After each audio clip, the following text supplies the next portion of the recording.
Let's clear something up first. Credit cards are not the problem. The way most people use them is.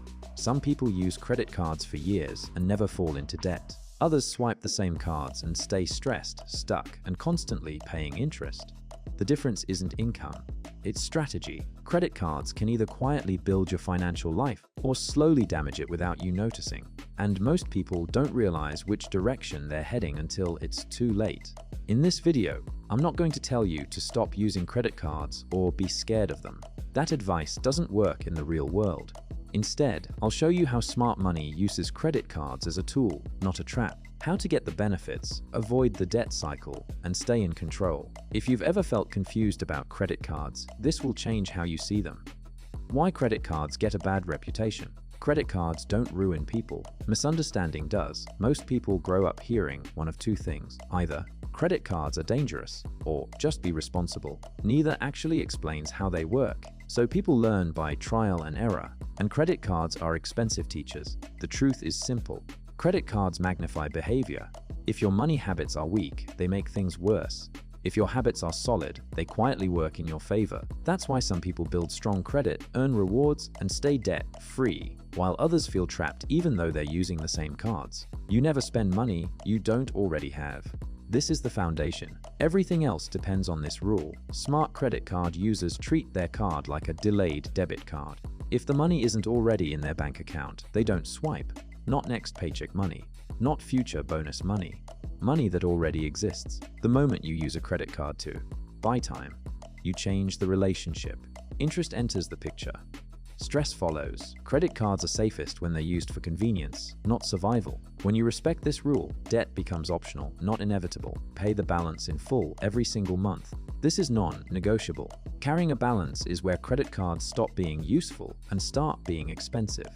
Interest rates are designed to punish patience. Smart users don't play that game. They pay the full statement balance every month, no exceptions. Not most of it. Not when things calm down. This one habit separates people who benefit from credit cards from people who feel trapped by them. If you can't pay the balance in full, it's a signal. Not to swipe more, but to pause and reset. You don't confuse credit limit with spending power. This mistake is common. Your credit limit is not permission, it's not income, it's not a target, it's just a ceiling. Smart users ignore the limit almost completely. They focus on their own budget, not what the bank says they can spend. Banks want you to use more credit. You want to use credit intelligently. The moment you start thinking, I still have room on the card, you're letting the wrong number guide your decisions. You control utilization without obsessing. Credit utilization sounds complicated, but it's simple. Using too much of your available credit looks risky. Using too little doesn't build history.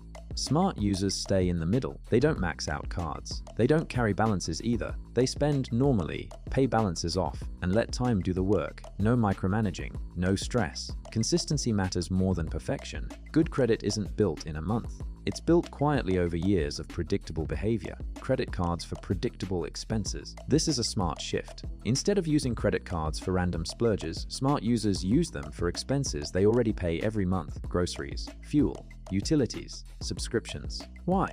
Because these expenses are already planned. There's no surprise, no emotional spending, and the balance is easy to pay off.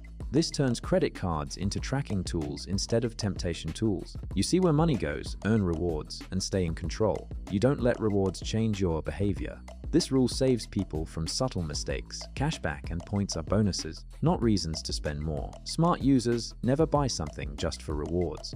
If you spend extra to earn rewards, you lose the game. Rewards only make sense when they come from spending you were already going to do. Free money is only free if it doesn't change your behavior.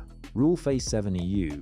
Respect the psychological side of credit. This part is often ignored. Credit cards feel different than cash. Swiping feels lighter, less painful. That's by design. Smart users know this and compensate for it. They check balances regularly. They stay aware.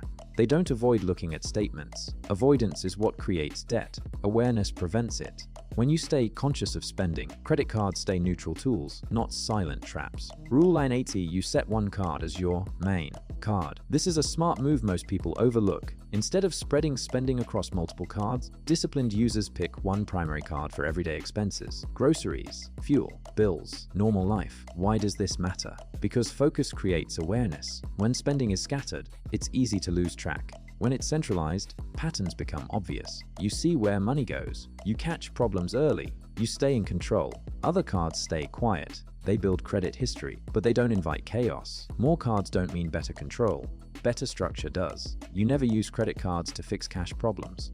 This rule protects you from long-term damage. When money is tight, credit cards feel like relief. Swipe now, worry later. But later always shows up, with interest. Smart users never use credit cards to patch income gaps. They use them for transactions, not survival. If cash is tight, the solution is adjusting spending, increasing income, or using an emergency fund, not pushing the problem onto a card. Credit cards don't solve cash problems. They delay them and make them more expensive. Minimum payments as a warning sign. Minimum payments are not helpful. They're dangerous. They're designed to keep you paying interest for as long as possible. Smart users don't see minimum payments as an option. They see them as a signal that something is off. If you're relying on minimum payments, the card is already controlling you. That's the moment to stop using it and reset. Credit cards only work when you stay in charge. You use credit cards to build a record, not a lifestyle. This is an important mindset shift. Credit cards are about history, not image. Smart users care about payment history, consistency, and time. Not showing off limits, not premium card designs, not status. They build a quiet record that banks trust. That record leads to better rates, more flexibility, and lower costs later in life. Mortgages, business credit, opportunities. Lifestyle spending feels good today. A strong credit record helps for decades. You know when not to use a credit card.